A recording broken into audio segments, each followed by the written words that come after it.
காலையில் உங்க எழுந்திருக்கிறீங்க.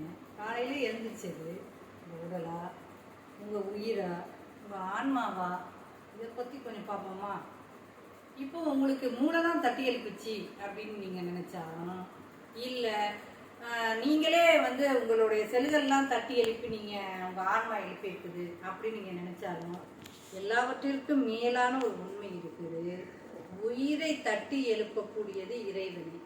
உங்கள் உயிரை தட்டி எழுப்பி அது உடலினும் செல்களுக்குள்ளே நுழைந்து மூளைக்கு கட்டளையிடப்பட்டு நீங்கள் உயிராணிக்கு எழுந்திருக்கிறீங்க. அப்போ மூல காரணம் யார்?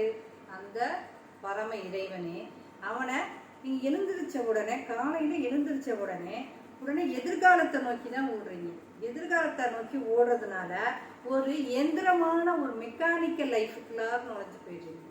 அதனால எழுந்திரிச்ச உடனே நிதானமாக நிகழ்காலத்தில் இருந்து, அப்பாடா இன்னைக்கு எழுந்திரிச்சிட்டோம், இன்னைக்கு இறைவன் நம்ம உயிருக்கு உயிர் கொடுத்து விட்டான் அப்படின்னு அந்த ஆன்மா மூலியமா உயிராகிய இறைவனுக்கு நன்றி சொல்லுங்க. நன்றி இறைவா, இன்று காலையில் இன்னைக்கு இந்த எழுப்பி விட்டுருக்குற எல்லா காரியத்தையும் உங்கள்கிட்ட ஒப்படைக்கிறேன், நீ தானே நடத்திக்கிட்டு இருக்கிற, நான் வெறும் உடல் தானே அப்படின்னு நினச்சிட்டு நீங்கள் அடுத்த காரியத்தை தொடங்க போகணும்.